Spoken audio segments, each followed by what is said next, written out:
और आपका स्वागत है हमारे चैनल पर। 73 साल के पूर्व कैबिनेट मंत्री चेतन चौहान की कोरोना से मृत्यु हो गई थी और उस मृत्यु के बाद अब किस तरीके से शिवसेना और उस पर समाजवादी पार्टी और उसके साथ ही आम आदमी पार्टी इस पर राजनीति कर रही है। शिवसेना जिस तरीके से सुशांत सिंह राजपूत मामले में उसकी सरकार गिर रही है, आदित्य ठाकरे और उद्धव ठाकरे की जो मुश्किलें बढ़ रही हैं उसको देखते हुए अब वो पूर्व कैबिनेट मंत्री की मौत पर राजनीति करते हुए सीबीआई जांच की मांग कर रही है। ये सिर्फ और सिर्फ ये दिखाई दे रहा है कि महाराष्ट्र में जिस तरीके से जनता मांग कर रही थी सीबीआई जांच की और उसके बाद केंद्र सरकार ने मंजूरी दी और उसके साथ ही सुप्रीम कोर्ट में जब ये फैसला आया और उसके बाद आप देखिए उनका परिवार, सुशांत सिंह राजपूत का परिवार काफी लंबे समय से सीबीआई जांच की मांग कर रहा था, लेकिन वहां पर ये सुप्रीम कोर्ट में सीबीआई जांच के खिलाफ खड़े हुए थे। और उद्धव ठाकरे, आदित्य ठाकरे को इस बात से शर्म नहीं आ रही है कि चेतन चौहान की वाइफ संगीता चौहान ने इस पर साफ कर दिया। उन्होंने कहा है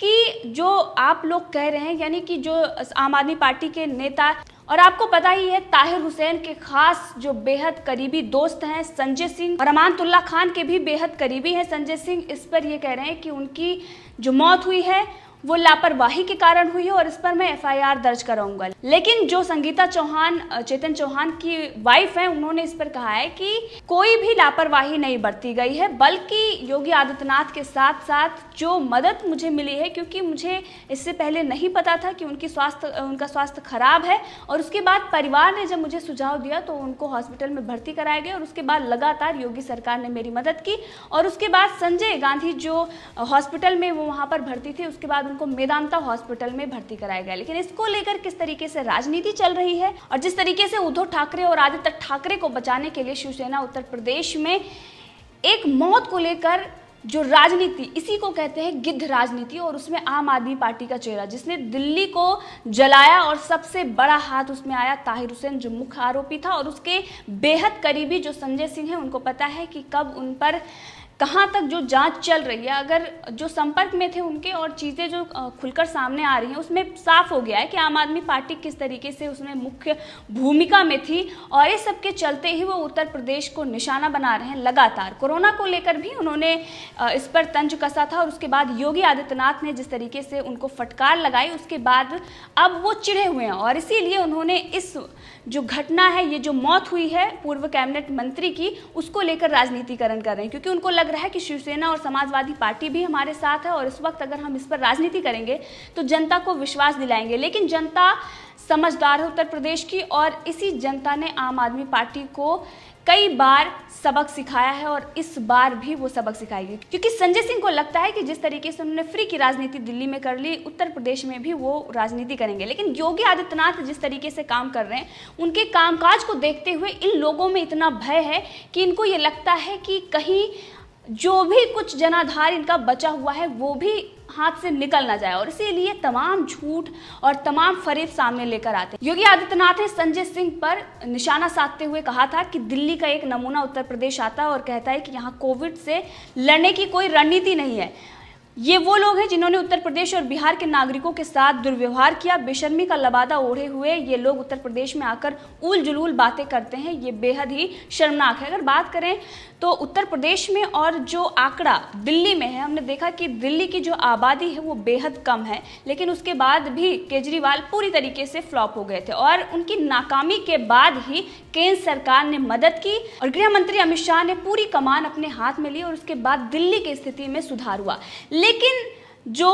अरविंद केजरीवाल और उनके तमाम जो नेता हैं, चाहे वो संजय सिंह हो या फिर मनीष सिसोदिया हो, उसका क्रेडिट लेने के लिए तैयार हो जाते हैं। उस क्रेडिट के साथ साथ अब उत्तर प्रदेश में जो कोरोना को लेकर राजनीति कर रहे हैं, इनको शर्म आनी चाहिए, क्योंकि प्रशासन व्यवस्था से लेकर जिस तरीके से योगी आदित्यनाथ ने काम किया है पूरी दुनिया में उसकी सराहना हो रही है। लेकिन संजय सिंह इस पर किस तरीके से बातचीत कर रहे हैं, ये कह रहे हैं कि बेहद दुखद बात है कि योगी जी ने कल उत्तर प्रदेश की जनता को नमूना कहा और जनता का अपमान किया। योगी जी को जनता से माफी मांगनी चाहिए। आज पूरे उत्तर प्रदेश में कोरोना का कहर है। पीजीआई में सरकार के मंत्री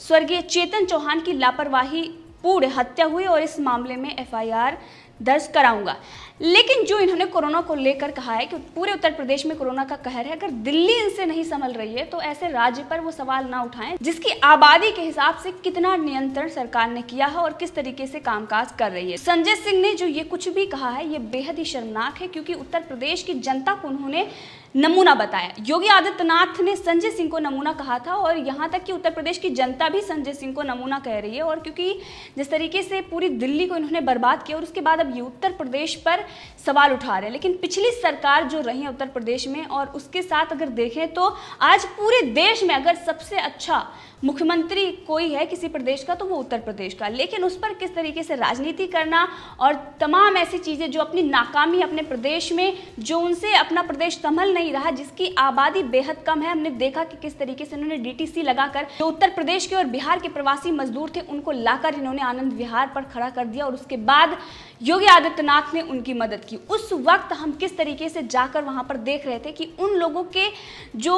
भावनाएं थी कि कभी भी दिल्ली नहीं वापस आएंगे, चाहे उत्तर प्रदेश में या बिहार में किसी भी काम को हम वहां पर करके खुश रहेंगे। और उसके बाद ही योगी आदित्यनाथ ने उनके रोजगार के लिए संगठन बनाया और ये कहा कि कोई भी अब प्रदेश छोड़कर नहीं जाएगा। यानी कि जो अगर कोई अपने प्रदेश की जनता के लिए सोच रहा है, आप उस पर सवाल उठा रहे हैं, ये सारी चीजें दिखाती हैं कि आप अपनी नाकामियों को छुपाने के लिए, आप अपने आप को बचाने के लिए, जैसे कि शिवसेना कर रही है, वो आदित्य ठाकरे और उद्धव ठाकरे को फंसता देख इस तरीके से एक मौत को लेकर राजनीति कर रहे हैं। वो भी उत्तर प्रदेश के कैबिनेट मंत्री हैं और जब उनकी फैमिली इस बात से इनकार कर रही है उसके बावजूद भी, और एक तरफ देखें तो सुशांत सिंह राजपूत मामले में पूरी फैमिली उनकी ये मांग कर रही थी कि सीबीआई जांच हो, लेकिन ये कोर्ट में सीबीआई जांच के विरोध में थे। ये सारी चीजें दिखाती है सिर्फ और सिर्फ राजनीतिक फायदे के लिए ये मौतों पर राजनीति करते हैं और गिद्ध राजनीति करने में सबसे आगे आम आदमी पार्टी है। और इसीलिए संजय सिंह तुरंत वहां पर गए और उनको लगा कि शिवसेना और समाजवादी पार्टी के साथ साथ ये भी इस मुद्दे को उठाएंगे और उत्तर प्रदेश में अपना जनाधार बनाएंगे। लेकिन जनता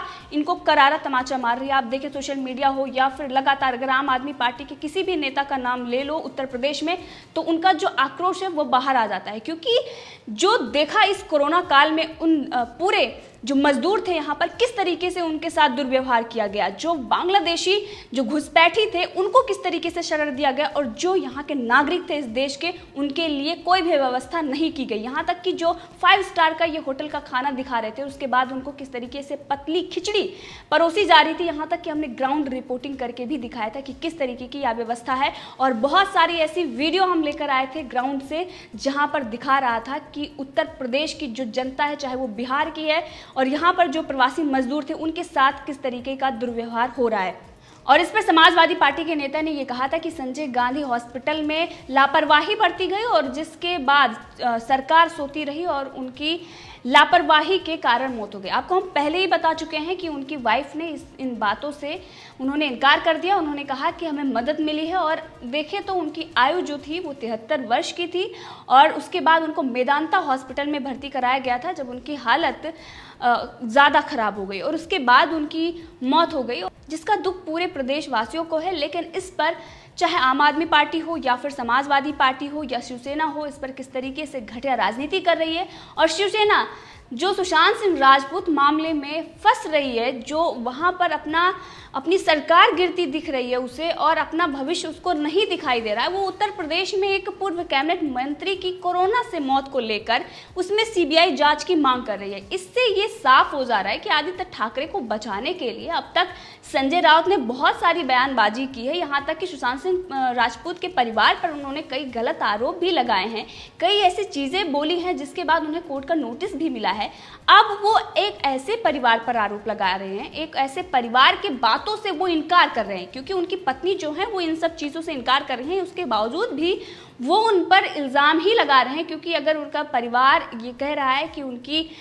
लापरवाही नहीं हुई है उनकी देखभाल में और उनकी मदद हुई है योगी आदित्यनाथ की तरफ से और वो कैबिनेट मंत्री थे, लेकिन उसके बावजूद भी उस पर ये इस तरीके से राजनीति कर रहे हैं, तो ये बेहद ही अपमानजनक है। और शिवसेना को ये समझना चाहिए कि महाराष्ट्र में जिस तरीके से उन्होंने सुशांत सिंह राजपूत मामला हो या फिर पालघर मामला हो या तमाम ऐसी अव्यवस्था है जो छुपाने और दबाने की कोशिश की है और वो लगातार सामने आ रही है। जनता के मांग पर सीबीआई जांच को मंजूरी मिली है, लेकिन शिवसेना सिर्फ और सिर्फ बेबी पेंगुइन को बचाने के लिए इस तरीके की चीजें कर रही है। और उत्तर प्रदेश की जनता काफी समझदार है क्योंकि जिस तरीके से हमने देखा पिछले दिनों में, चाहे कोई सी भी पार्टी हो, क्योंकि अगर देखें तो वर्षों से जो पार्टियां राज करती आई हैं उन शासनकाल में सिर्फ गुंडा राज और जंगल राज ही देखा। और अगर देखें तो सबसे अच्छे मुख्यमंत्री अगर कोई हैं तो वो योगी आदित्यनाथ हैं, और इसलिए जनता इस बात को समझ रही है और इसी से इनकी व्याकुलता है, क्योंकि उनको पता है कि योगी आदित्यनाथ जो कामकाज कर रहे हैं, जिस तरीके से जनता के बीच उनकी लोकप्रियता बढ़ रही है, ये इनके लिए ही खतरनाक है और आने वाले दिनों में इनको सत्ता दूर दूर तक नहीं दिखाई दे रही। और इसीलिए ये झूठ और फरेब लेकर आते, चाहे वो संजय सिंह हो जो आम आदमी पार्टी के लीडर हैं, जो ताहिर हुसैन के बेहद करीबी नेता हैं, और उसी के साथ समाजवादी पार्टी के नेता हों जो अखिलेश सिंह यादव, जिनके शासनकाल में जो अव्यवस्था थी अब वो योगी राज में सवाल उठा रहे हैं, और साथ में शिवसेना जो अपने ही वरिष्ठ नेताओं को यानी कि आला कमान को बचाने के लिए इस तरीके से साजिश और षड्यंत्र रच रही है। इस मुद्दे पर आप भी अपनी राय रख सकते हैं, कमेंट करके ज़रूर बताएं। अगर आपने अभी तक चैनल को सब्सक्राइब नहीं किया है तो कर ले, ताकि हर अपडेट आप तक पहुंचती रहे।